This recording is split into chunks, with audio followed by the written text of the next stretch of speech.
ज्योति नगर में धर्म छिपाकर जबरन शादी, रेप का वीडियो बनाकर किया ब्लैकमेल। दिल्ली के वकील की करतूत जानकर उड़ जाएंगे होश।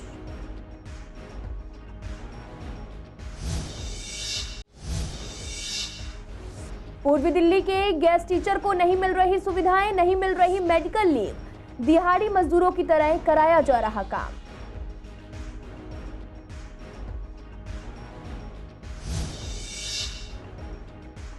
पूर्वी दिल्ली के अस्पतालों में कोरोना के मरीज ना के बराबर, 5 से भी कम मरीज हैं भर्ती। अधिकतर प्राइवेट अस्पतालों में बेड खाली।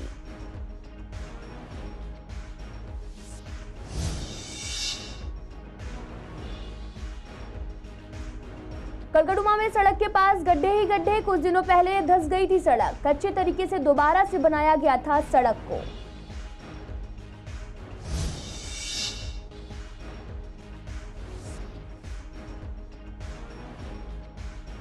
अनारकली इलाके में समस्याओं का अंबार, टूटी पड़ी है सड़कें, जगह जगह पड़ा है कूड़ा। शिकायतों के बाद भी प्रशासन नहीं देता ध्यान।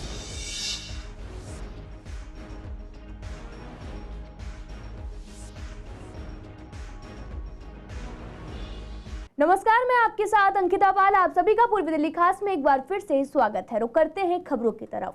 नॉर्थ ईस्ट दिल्ली के ज्योति नगर इलाके में एक महिला ने वकील पर धर्म छिपाकर जबरन शादी करने का आरोप लगाया है। महिला का दावा है कि पहले जबरन रेप किया और अश्लील वीडियो बनाकर ब्लैकमेल किया, फिर जबरन शादी कर ली। इसके बाद मारपीट और अननेचुरल सेक्स करता था। साथ ही पीड़िता परेशान होकर मेरठ के पीजी में रहने लगी, जहां आरोपी वहां पहुंच गया। पीड़िता ने बुधवार को ज्योति नगर थाने में शिकायत दर्ज कराई। पुलिस ने बंधक बनाकर मारपीट, छेड़छाड़, रेप और अननेचुरल सेक्स और साथ ही जान से मारने की धमकी समेत कई धाराओं में केस दर्ज कर लिया है। आरोपी इरशाद अली खान उर्फ गुड्डू को गिरफ्तार कर लिया गया है। पीड़िता ने पुलिस को दी गई शिकायत में बताया कि वे परिवार के साथ नॉर्थ ईस्ट दिल्ली में रहती है। वो 2011 में एलएलबी करने के बाद इंटर्नशिप के लिए कलकड़ुमा कोर्ट गई थी। वहां पर आरोपी ने गुड्डू नाम बताकर दोस्ती कर ली। पहली बार 2012 में जबरन रेप किया। इसके बाद अश्लील वीडियो दिखाकर ब्लैकमेल करने लगा, अननेचुरल सेक्स को अंजाम देता था। आरोपी ने 2015 में खुद को पीड़िता के धर्म का बताकर जबरन शादी कर ली। शादी के बाद पीड़िता को उसके धर्म का पता चला। इस बारे में बात करने पर बुरी तरह से पीटता था। परिजन पीड़िता को जबरन अपने घर ले आए, लेकिन आरोपी दोबारा उसे अपने घर ले जाने के लिए आया। ज्योति नगर थाने में रेप और अन्य कई धाराओं में मुकदमा दर्ज किया गया है। पीड़िता के बयान के मुताबिक 2011 में इसकी मुलाकात कड़कड़डुमा कोर्ट में अक्यूज्ड इरशाद अली खान अलियास गुड्डू चौधरी से होती है। इनके बीच में दोस्ती बढ़ती है, संबंध स्थापित होते हैं और बाद में 2015 में शादी भी होती है। लेकिन शादी के बाद पीड़िता को पता लगता है कि जिस हिंदू नाम से उसको इंट्रोड्यूस किया गया था वो वास्तव में मुस्लिम व्यक्ति है। अक्यूज्ड इरशाद अली खान ने ज्योति नगर थाने में मिसिंग दर्ज कराई और उसके फिजिकल प्रेजेंस पे जोर देने लगा। स्टेटमेंट्स के आधार पर यह क्लियर हुआ कि वह पीड़िता अपनी मर्जी से उधर गई है। बाद में अक्यूज्ड ने फिर से अपने एडवोकेट होने का फायदा उठाना चाहा और एक कंप्लेंट दी। उसमें एलिगेशन लगाए कि पीड़िता ने उसे दूध में जहर देकर मारने का प्रयास किया है और घर से चोरी डकैती करके भाग निकली है। इंक्वायरी ऑफिसर ने बाद में जब चेक करा, पाया कि उसे बाद में पता चला वो भोपाल में मुस्लिम बहुल इलाके में उसे कठोर निगरानी में रखा गया है। इंक्वायरी में कोई कोऑपरेशन भी आगे नहीं मिला। परसों की तारीख में जब पीड़िता ज्योति नगर थाने में आती है और अपने टॉर्चर की दास्तान बताती है, एमएलसी में मल्टीपल इंजरीज का जिक्र हुआ है।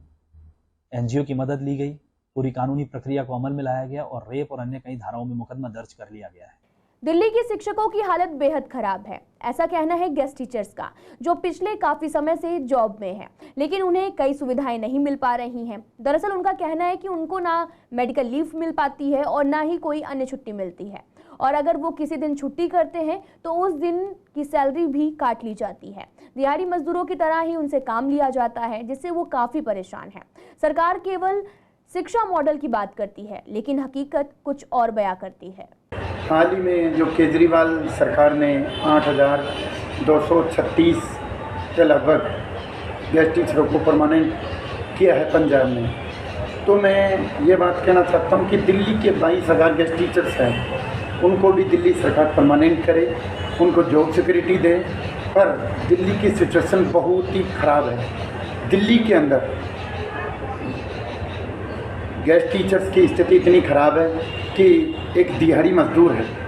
पूरे भारत के अंदर दिल्ली एक ऐसा राज्य है जहां पर एक टीचर्स को जो एक शिक्षा की अलग जगाने वाले व्यक्ति को, जो प्रकाश से अंधकार से प्रकाश की ओर ले जाता है, जो बच्चों का भविष्य बनाता है, उसको एक दिहाड़ी पर रखा जाता है। पूरे भारत के अंदर 28 राज्य और 8 केंद्र शासित प्रदेश हैं, उनमें केवल दिल्ली एक ऐसा राज्य जहाँ पे टीचर्स को क्या बना रखा है, दिहाड़ी मजदूर।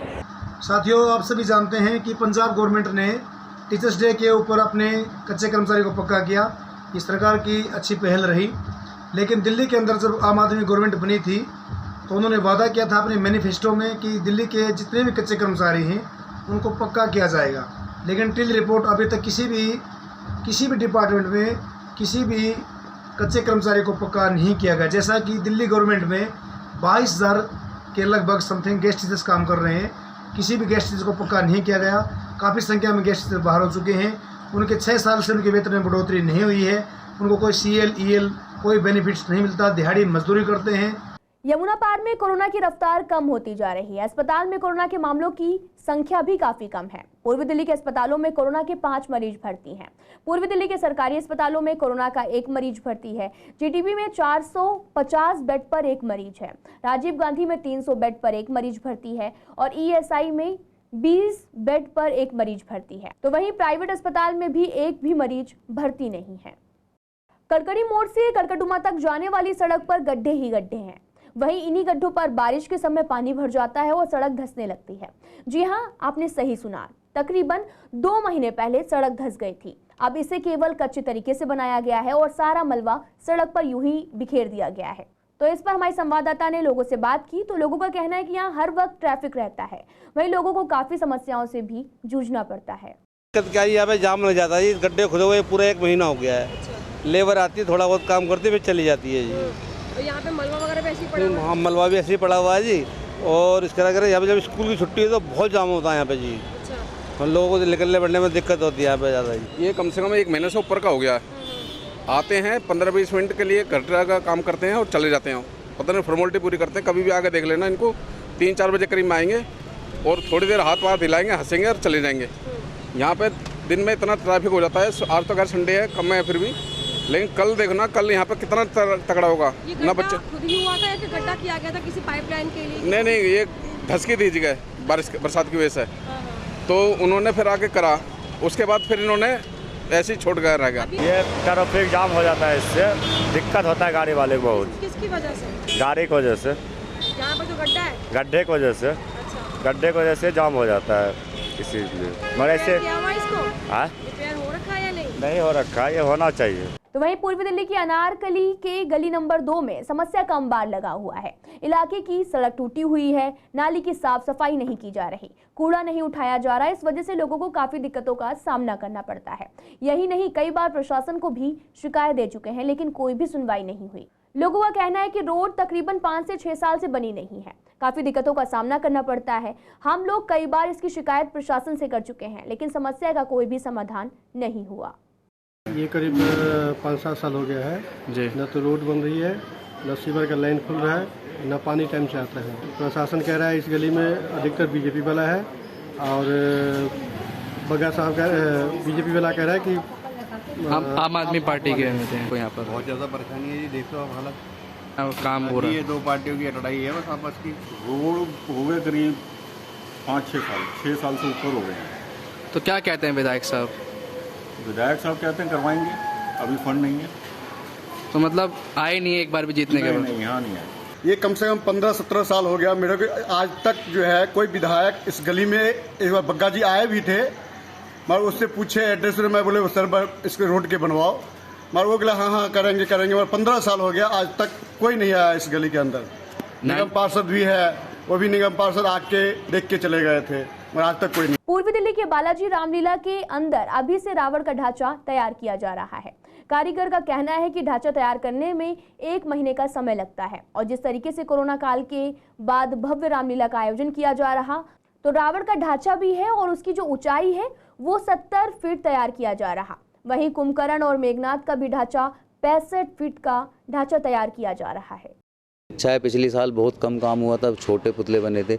इस बार ही बड़ा काम हो रहा है, बड़े पुतले बन रहे हैं, तो लगभग संस्थाओं का डबल ही खर्चा है, तो रावण भी बड़े ही बनाएंगे। 70 फुट का हम यहाँ रावण खड़ा करेंगे, 65 फुट के मेघनाथ और कुंभकर्ण, 35 फुट की ताड़का बनाएंगे और 40 बाई 40 की लंका बालाजी रामलीला कमेटी के लिए हमने तैयार करके समय से पहले ही तैयार कर दिया। नहीं, मैं दिल्ली में 10 रामलीलाएं हम दोनों भाई करते हैं। मेरे बड़े भाई आजम अली हैं, लाल किले लवकुश रामलीला कमेटी बनाते हैं, इंद्रप्रस्थ की VIP रामलीला है, और मेरे पास ये श्री बालाजी रामलीला है, बड़ी रामलीला है हमारी ये तुर्कमान गेट। रामलीलाओं की मीटिंग होनी 1-2 महीने से शुरू हो जाती है। जितनी बड़ी संस्था है उसी हिसाब से हमें समय से पहले ही ऑर्डर हो जाते हैं। डबल ही लगभग काम हो गया है सर, बहुत उत्सुकता से बना रहे हैं सब रामलीला में हम, ये पहले से ज़्यादा डबल काम हो गया। पूरा 1 महीने का समय हम रामलीला कमेटी देती है। 5 तारीख से, पिछली 5 तारीख का दशहरा है, 5 अक्टूबर का, 1 महीने का पूरा समय हमें कैंप लगा के कमेटी देती है और हम ये पुतले बना के तैयार करते हैं। श्रीमद् भागवत कथा आज से शुरू हो गई है। ये आयोजन बहुत ही भव्य किया जा रहा। कहते हैं पितृपक्ष में भागवत कथा सुनने में पुण्य की प्राप्ति होती है, परम आनंद मिलता है। पूरे विधि विधान के साथ आज ठाकुर जी भव्य यात्रा निकाली गई, जिसमें सभी श्रद्धालुओं ने नृत्य किया। आज श्रीमद् भागवत जी की कलश यात्रा आरंभ हो रही है शांति मोहल्ला गांधीनगर में, और ठाकुर जी की खूब कृपा बरसने वाली है। आज समस्त देवी देवताओं का आवाहन, पितरों का आवाहन, पितरों की प्रतिष्ठा हुई है, और षोडशोपचार से जो वैदिक रीति है उसके अनुसार पूरा पूजन हुआ है। कहते हैं जिस क्षेत्र में जहाँ पर श्रीमद् भागवत जी की कथा होती है वहाँ पे स्वयं साक्षात परब्रह्म परमात्मा विराजमान हो जाते हैं, प्रतिष्ठित हो जाते हैं। तो आज से ये ज्ञान गंगा बहने वाली है, और जिसमें समस्त लोग इसमें गोता लगाएंगे। दिल्ली में 500 वर्ग मीटर तक के जितने भी मकान सरल स्कीम में पास और नक्शों के आधार पर बने हैं, उन सभी बिल्डिंग की जांच की जा रही है। साथ ही एडिशनल कमिश्नर ने अफसरों को आदेश दिया है कि वे हर महीने इस स्कीम के तहत पास नक्शों की जांच करें। अगर कोई भी मकान नक्शे के अनुसार नहीं बना है तो मालिक और आर्किटेक्ट्स दोनों के खिलाफ कार्रवाई के निर्देश दिए हैं। इस पर श्याम सुंदर अग्रवाल ने क्या कुछ कहा, सुनिए आप। आज एक दैनिक समाचार में पढ़ने को मिला कि जिन बिल्डिंगों के नक्शे सरल स्कीम के तहत आर्किटेक्ट ने पास करवाए हैं, उन बिल्डिंगों के आर्किटेक्ट पे तथा बिल्डिंग मालिकों की कार्रवाई होगी, जो कि एकदम गलत है। ऐसा क्यों? यह सब दिल्ली नगर निगम के अधिकारियों ने अपनी जेबें भरने के लिए, रिश्वत खाने के लिए नियम बनाया है। आर्किटेक्ट का काम है नक्शा पास करवाना। उसने नक्शा पास करवा दिया तो वो बिल्डिंग सही ढंग से बनी है या नहीं बनी है, ये देखना काम जेई का है, एई का है या अधिशासी अभियंता का है। जब बिल्डिंग बनती है तो हर लेंटर पे जेई पहुंच जाता है, अपनी जेबें गर्म करता है, वो नहीं देखता कि कैसे बिल्डिंग बन रही है। जब बिल्डिंग बन गई, 5 साल बिल्डिंग को बने हो, तो उस पर कार्रवाई क्यों? ये सब पैसे उगाई करने के लिए किया जा रहा है। यदि आपको करना ही है तो दिल्ली के अंदर 50,000 से ज्यादा अवैध निर्माण है, पहले उस पर देखिए क्या उस व्यक्ति ने नक्शा पास करवाया गलती की है। अगर आपको कार्रवाई करनी है तो 5 साल पहले भी जाइए, जब सरल स्कीम के तहत नक्शे पास नहीं होते थे, अधिकारी नक्शा पास करते थे, तो जो अधिकारी नक्शे पास किए उनको भी, उन बिल्डिंग को देखिए, यदि उसमें गलत है तो अधिकारियों की कार्रवाई होनी चाहिए। जितना भी ये षड्यंत्र हुआ है ये सब अधिकारियों के द्वारा किया जा रहा है, और दोषी को यदि कोई है तो केवल अधिकारी है। पिछले काफी लंबे समय से विकास मार्ग पर सौंदर्यीकरण का काम चल रहा है। यूं तो ये काम हर जगह की खूबसूरती को बढ़ाने के लिए किया जाता है, लेकिन इस काम की स्पीड जिस तरह से है उसे लोगों को काफी परेशानी से गुजरना पड़ रहा। दरअसल प्रीत विहार पर सौंदर्यीकरण का काम चल रहा है। लोगों का कहना है कि काम काफी धीमी गति से हो रहा है, जिसकी वजह से यहाँ रहने वाले के साथ साथ यहाँ से गुजरने वाले और साथ ही दुकानदारों को भी काफी दिक्कतों का सामना करना पड़ रहा। आपको बता दें कि गाड़ियां नहीं निकल पाती हैं तो लोग अपनी गाड़ियां गलियों के रास्ते से निकालते हैं, जिससे यहाँ रहने वाले लोगों को काफी परेशानी होती है। साथ ही यहाँ जिस तरह से काम चल रहा है उससे सड़क की सर्विस लाइंस पर मलबा पड़ा हुआ है। सड़कों पर कई घंटों का जाम भी लगा रहता है। ऐसे में प्रशासन भी कुछ काम नहीं कर रही। खूब ये काहे का सौंदर्यीकरण, पब्लिक परेशान। सौंदर्यीकरण होगा जब होगा। चांदनी चौक हुआ 3 साल में, पब्लिक ने कितनी परेशान झेली। दिक्कतें क्या होती हैं? दिक्कतें मेन तो ट्रैफिक की है। अभी तो चलो आज तो संडे है, अदरवाइज तो बहुत भयंकर जाम रहता है। काम क्या स्लो हो रहा है? बहुत स्लो है। देखो आप, लेबर कम लगती है। लेबर का तो अब क्या पता, इन्होंने कम लगाती है ज़्यादा लगाता है। हम बहुत टाइम से चल रहा है, 6 महीने से सड़क खुदी हुई है और आना जाना सबका ख़राब है, सर्विस लेन ख़राब है और पता नहीं कब ख़त्म होगा। मुझे तो ये काम ही समझ नहीं आता। मेन रोड सारी गवर्नमेंट बड़ी करना चाहती है पर ये मेन रोड छोटी हो रही है। ऐसी ब्यूटिफिकेशन का क्या फ़ायदा जो ट्रैफिक के लिए सड़क छोटी कर दे। वैसे ही कुछ कोशिश कर रहे हैं, पर ट्रैफिक फिर यहाँ पे भी तो चांदनी चौक बन नहीं सकता ना, ट्रैफिक इतना है यहाँ पे ट्रैफिक मैनेजमेंट पहले होनी चाहिए ब्यूटिफिकेशन से। ट्रैफिक और अंदर हम लोग जो रहते हैं, सारा ट्रैफिक यहाँ की वजह से अंदर गलियों में डाइवर्ट हो रहा है। सारा गली का ट्रैफिक, गली के अंदर गाड़ियाँ पहुँच रही हैं, क्यों जब तक यहाँ पे ठीक नहीं होता तब तक अंदर दिक्कत रहेगी और ज़्यादा। विकास मार्ग पर पिछले काफी लंबे समय से सौंदर्यीकरण का काम चल रहा है। विकास मार्ग पर प्रीति विहार से लेकर शकरपुर, लक्ष्मी नगर काफी लंबे दूरी तक जो है इस काम को किया जा रहा है। कहीं फुटपाथ का पुनर्निर्माण हो रहा है तो कहीं पर लोहे की ग्रिल को दोबारा से लगाया जा रहा है, कहीं नालों को कवर किया जा रहा है तो कहीं उनका सौंदर्यीकरण किया जा रहा है। लेकिन इन सभी कामों में जो देरी है वो बहुत ज़्यादा हो रही है, जिसकी वजह से यहाँ पे रहने वाले लोग और साथ ही यहाँ पे जो काम के लिए दुकानदार आते हैं उन्हें भी काफ़ी समस्याओं का सामना करना पड़ रहा है। बात करें अगर दुकानदारों की तो उनके काम पर भी इसका काफ़ी ज़्यादा इफेक्ट पड़ रहा है, क्योंकि पार्किंग का एरिया जो है कवर हो चुका है, लोगों को आने जाने में भी दिक्कत होती है। साथ ही जो नए नए पौधे लगाए जा रहे हैं, पुनर्निर्माण किया जा रहा है, उसकी वजह से जो समस्या हो रही है दुकानदारों को वो भी बेहद खास है, क्योंकि जो काम है वो काफ़ी धीमी गति से हो रहा है। यहाँ पर फुटपाथ पर भी काम किया जा रहा है, आप देख सकते हैं यहाँ पर जो लोग हैं वो भी मौजूद हैं, लेकिन काम इतना ज़्यादा है कि शायद जो क्वांटिटी है मज़दूरों की वो काफ़ी कम है, जिसकी वजह से इस काम में इतनी देरी हो रही है।